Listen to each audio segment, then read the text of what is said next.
So we're maybe on stand back getting to 3,000 yards. I know it's a small plateau maybe, but to get to the other ones, you got to get to this one. So what can you say about his play? I mean, it's he's a great player, and when he's available every week, I mean, and available in a long career, you're going to hit milestones and reach accolades because of the ability he has, the toughness and effort he shows every day. So that's awesome for him, and obviously I know he doesn't want to. That's not where he's in. He's going to think of finishing. He's going to keep going, and we're happy to have him.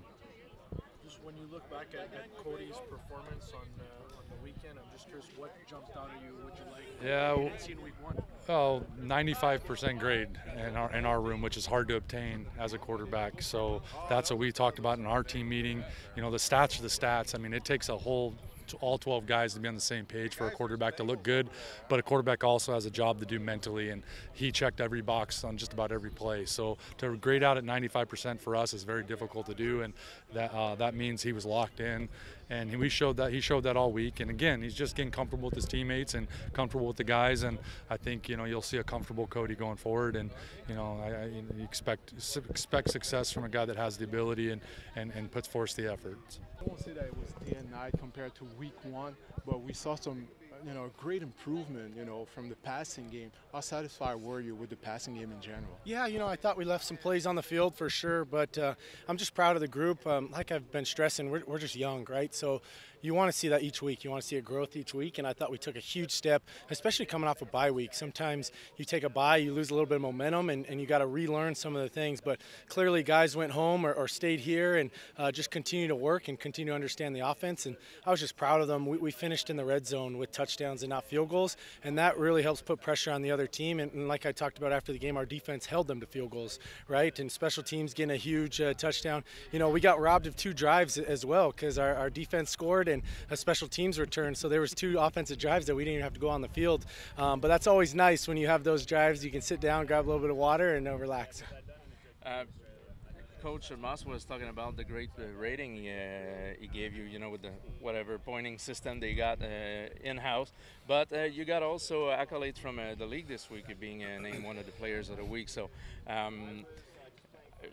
how satisfying is it week 2 with a new team to get those kind of acknowledgments? Yeah, it's always great to be acknowledged in such a great league with a lot of great players, but obviously that's not my end goal. My end goal is to fight and get into a Grey Cup, to win a Grey Cup here. And I've been part of both sides of the spectrum where you're getting players of the week and then where you're getting benched, right? So the accolades don't mean much personally to me as much as winning football games, and I want to do whatever I can, because even when you're playing great, if you're losing games, it still doesn't feel good. If you're playing bad and you're winning games, it feels way better than it does. So it's all about winning football, and that's what we're so outcome driven as players, and so I just want to continue to just have fun. I think that's what, not put too much pressure on myself, continue to go out there, have fun, and like I said, going into this, be grateful for the opportunity of playing quarterback again in this league when, it looked like I wasn't going to have an opportunity. Your receiving corps is also putting the works in to help you out there, especially 81, who's been having a blast since the beginning of the season. What can you tell? We know that this corp is a young one. What can you tell about them and how good they are since the beginning of the season? Just hard workers, a bunch of guys that just go to work. My favorite thing is we go through a game and sometimes you get receivers who ask for the ball, like give me the ball, and we don't get that I don't get that from these receivers. They just do their job, and when the ball comes their way, they make plays. And usually when you have a receiving core like that, you have opportunities to have big games. And look at the stat sheet. Everybody just about contributed in the offense in the receiving department. So when you can have unselfish receivers like we have here, it makes your job as a quarterback easier, and it also makes it a little bit easier to just go up and down the field. And I know Coach Maas likes it as a play caller because you can pretty much call whatever you want, and you don't have to be focused in on forcing the ball to certain players. Sometimes as a quarterback, you try and force it to certain players because you want to get them going. But when you have great receivers all across the board like we do here, it makes my job 1,000 times easier. Every game is a test, but Winnipeg has been, on top of that league for the last 3 or 4 seasons. So how big of a test is the upcoming game for you guys? It's huge. Any opportunity to play is a big opportunity. It's professional football, and you never know what happens, right? The best team will win on Saturday, and we hope that we can put our best foot forward. But like you said, Winnipeg's been the gold standard the last 3 years. I'm very familiar with them. They're very familiar with me. We've had a lot of battles back and forth.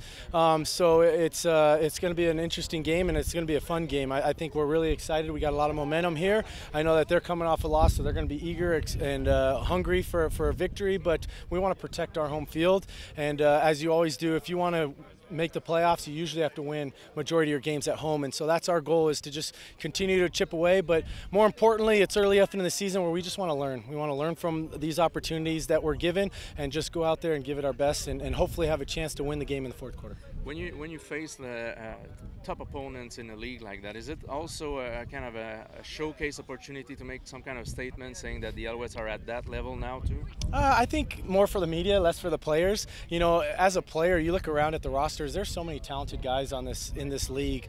Every team has the same salary cap to work under, so there's a lot of talented guys. And some teams have the momentum. Some teams are hot early. Some teams get hot later.